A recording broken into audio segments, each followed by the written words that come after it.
কিছু কিছু ফেসবুক পেজটা আমি দেখতে পাচ্ছি, কেউ কেউ মন্তব্য করছেন যে আমরা ভাস্কর্য মুক্ত দেশ চাই। এর আগেও আমরা দেখেছি এটা নিয়ে। কোন জায়গা থেকে এই মন্তব্য সেটা আমার থেকে আপনি অনেক ভালো বুঝবেন। ফলে আমি সামগ্রিকভাবে জানতে চাইছি যে আপনাদের দেশ ভাবনাটা এখন কোন জায়গায়, ইনক্লুডিং বঙ্গবন্ধুর ভাবনাটা নিয়ে, এবং এই জামাত বা বিএনপি এদের কি হবে, এই সমস্ত বিষয়টা। মেঘ, আচ্ছা, প্রথম আপনি আমাকে অনেকগুলো প্রশ্ন করলেন, আমি যত দ্রুত পারি একটা করে উত্তর দেওয়ার চেষ্টা করি। প্রথম প্রশ্ন হচ্ছে যে বঙ্গবন্ধু বিষয়ে আমাদের ভাবনা কি। আমি বাংলাদেশ ছাত্র ইউনিয়নের ঢাকা বিশ্ববিদ্যালয় সংসদের সভাপতি। 15ই আগস্টে শেখ মুজিব খুন হওয়ার পরে প্রথম যে ছাত্র সংগঠনটি তার বিরুদ্ধে শোক মিছিল করেছিল, সেই হত্যার বিরুদ্ধে, তার মধ্যে আমার সংগঠন ছিল। কাজেই ব্যক্তি শেখ মুজিব নিয়ে আমাদের অবশ্যই সম্মানের জায়গা রয়েছে। কিন্তু পাশাপাশি আমরা এটাও মনে করি, বাংলাদেশে কাউকে দেশাত্মবাদী হতে হলে বা দেশপ্রেমিক হতে হলে তাকে শেখ মুজিব সংক্রান্ত একটা লিটমাস টেস্ট পার করে আসতে হবে। এটা বাংলাদেশের রাজনীতির জন্য ক্ষতিকর। বাংলাদেশের রাজনীতি বহু দিন ধরেই বিভিন্ন রকম কাল্ট ভিত্তিকতা, যেরকম আপনাদের দেশেও আছে, ধরেন মোদি একটা কাল্ট, মমতা একটা কাল্ট, এরকম কাল্ট ভিত্তিকতা আমাদের রাজনীতির বহু ক্ষতি করেছে। কাজে আমরা সেই কাল্ট ভিত্তিকতা থেকে উত্তরিত হতে চাই। কোথাও শেখ মুজিবের ভাস্কর্য যেখানে ভাঙা হয়েছে সেটা অবশ্যই দুঃখজনক, কিন্তু গ্র্যান্ডার স্কেলে বা যা কিছু চলছে দেশে সেই হিসেবে এই জিনিসটি আসলে আমি অতখানি গুরুত্ব দিয়ে দেখতে নারাজ। দুই হচ্ছে ভাস্কর্য ভালো না মন্দ, অনেকে বলছে ভাস্কর্য ভেঙে দিতে চায়। হ্যাঁ, বাংলাদেশে তো একটা রক্ষণশীল এবং প্রতিক্রিয়াশীল গোষ্ঠী আছে, তাদের ভাস্কর্যের উপর ক্রোধ আছে, কিন্তু তার বিরুদ্ধে অসংখ্য মানুষ রয়েছে যারা এই আন্দোলনের মূল শক্তি, যারা অনেকে বামপন্থী, অনেকে লিবারাল, অনেকে অ্যাপলিটিক্যাল। সেই মানুষগুলির একটি সমন্বিত উদ্যোগ অবশ্যই থাকবে এই ভাস্কর্য বলুন বা আমাদের শিল্প বলুন, এগুলোকে বাঁচানোর ক্ষেত্রে। কিন্তু পাশাপাশি আপনার এটাও মনে রাখতে হবে, শেষমেশ ভাস্কর্য প্রতীক। কাজে কোন ভাস্কর্য মানুষের কাছে কোন প্রতীক হিসেবে আইডেন্টিফাইড হচ্ছে, এইটা মানে বিশ্লেষণ ছাড়া আসলে হরে দরে আপনি যেটা ইমপ্লাই করার চেষ্টা করছেন যে এখানে একটা, যেহেতু ভাস্কর্য ভাঙা হয়েছে কাজে রক্ষণশীল এবং প্রতিক্রিয়াশীলদের বিশাল ভূমিকা রয়েছে, তারা এখন অর্গানাইজড হয়ে জায়গায় জায়গায় ভাস্কর্য ভাঙবে, এইটা একটা স্ট্রেচ, এটা একটা ন্যারেটিভ। এইটা ঘটার মতো মানে এটা আপনি যদি 7 দিন পর পর ঘটে তাহলে আপনি হয়তো বলতে পারেন, কিন্তু আসলে আমার কাছে মনে হয় এই কথাগুলি বলে আসলে যে আন্দোলন ছাত্রদের আন্দোলন, সেই আন্দোলনকে একরকম জামাত বিএনপির কোর্টে তুলে দেওয়া হচ্ছে। সাথে সাথে এটাও মনে রাখতে হবে, জামাত বিএনপি এই কথাটি আওয়ামী লীগ একসাথে হাইফেন দিয়ে ব্যবহার করে। 2001 থেকে 5 পর্যন্ত তাদের একটা জোট ছিল, কিন্তু তার মানে এই না যে তারা এক রাজনৈতিক সংগঠন। কাজেই বিএনপি একটা মেইন স্ট্রিম পলিটিক্যাল অর্গানাইজেশন, সেই বিএনপির বিষয়ে কথা বলার সময় আমরা বিএনপি জামাত জুড়ে দিয়ে যেন পরিস্থিতিটাকে অতি সরলীকরণ করার চেষ্টা না। হ্যাঁ, আমি জানতে চাইছিলাম যে এই যে নতুন অন্তর্বর্তী সরকার, এতে কি ওই জাতীয় পার্টি বা বিএনপি বা জামাতের রাজনৈতিক দল থাকবে, নাকি আপনারা অ্যাপলিটিক্যাল একদম একটা অন্তর্বর্তী সরকার গঠন করতে চাইছেন? দেখুন, আসলে এটা তো আসলে কারোর একক চাওয়া পাওয়ার উপর নির্ভরশীল না। আমরা যেটা চাইছি মূলত সেটা হচ্ছে যে যেই পুরনো লোকগুলো দিয়ে পুরনো এক্সপেরিমেন্ট করে আজকে আমরা এই অবস্থায় এসে পড়লাম, যেখানে আমাদের একটা স্বৈরতন্ত্রকে এরকম বুকের তাজা রক্ত দিয়ে উৎখাত করতে হলো, তার উপর ভিত্তি করে আমরা আবার পুরনো ব্যবস্থাতেই ফিরে যেতে চাই না। আমরা বাংলাদেশের জন্য একটা নতুন রাজনৈতিক বন্দোবস্ত চাই, যেই রাজনৈতিক বন্দোবস্ত অন্তর্ভুক্তিমূলক, যেখানে এই অন্তর্বর্তীকালীন সরকারে যেই থাকুন না কেন তার শিক্ষক প্রতিনিধিদের সাথে, শিক্ষার্থী প্রতিনিধিদের সাথে, শ্রমিক প্রতিনিধিদের সাথে কথা বলে আলোচনা করে তাদেরকে স্পেস দিয়ে নতুন যে রাষ্ট্র কাঠামো তৈরি হবে, আশা করি নতুন যে সংবিধান তৈরি হবে, আশা করি নতুন যে ব্যবস্থা তৈরি হবে, নতুন সংবিধান অবশ্যই অবশ্যই।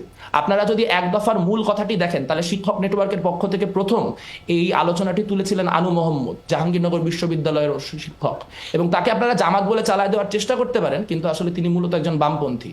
তো বাংলাদেশের অসংখ্য সমস্যার মধ্যে একটা বড় সমস্যা হচ্ছে বাংলাদেশের সংবিধান অনেক সমস্যার সৃষ্টি করছে। সেই তো সংবিধানেরও একটা রিফরমেশন লাগবে। নতুন সংবিধান শুনে এরকম আতঙ্কিত হওয়ার কিছু নাই। বাংলার আওয়াজ, বাঙালির আবেগ, জি 24 ঘন্টা। ছাত্র আন্দোলনে ভারত বিরোধী প্রচুর স্লোগান উঠেছে ছাত্র আন্দোলনে, সেটা কিন্তু পরবর্তী পর্যায়ে নয়, কোটা বিরোধী আন্দোলনে।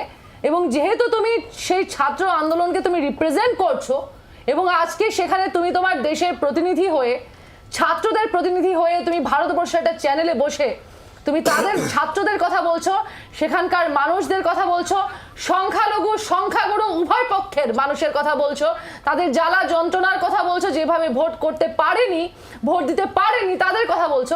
সেখানে একটা বাংলাদেশের অন্তর্বর্তীকালের একটা ছাত্র আন্দোলনে ভারত বিরোধী স্লোগান কি করে আসে? মুক্তিযোদ্ধাদের কোটা দেওয়া হবে কি দেওয়া হবে না সেটাতে ভারত কি ভূমিকা পালন করছে? 1 নম্বর।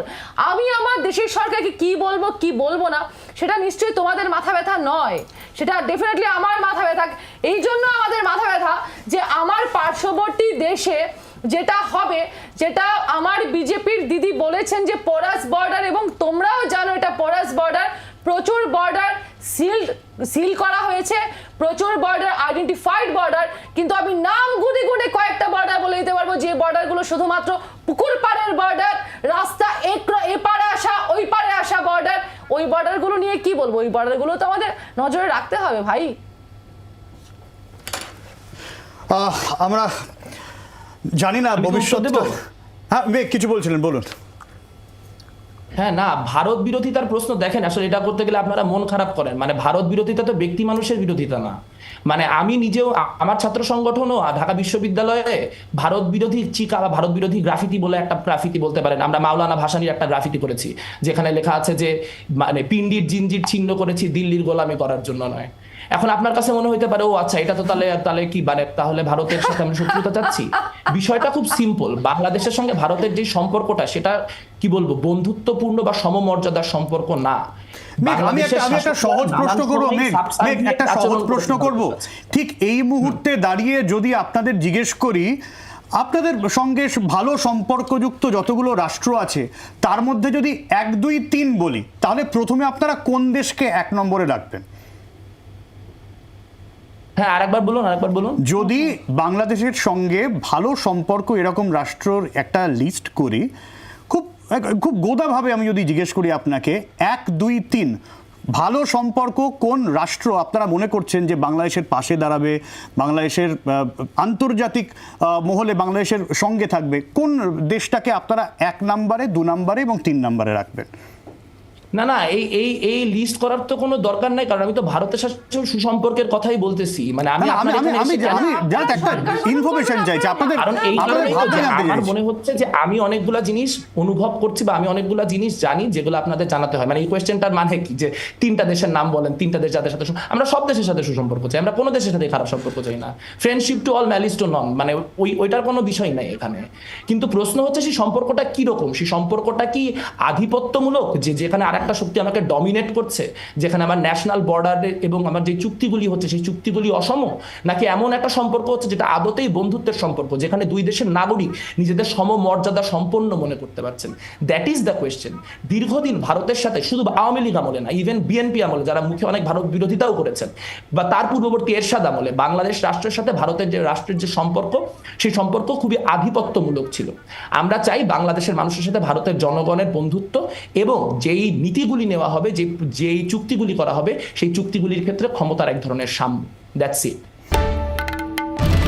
বাংলার আওয়াজ, বাঙালির আবেগ, জি 24 ঘন্টা।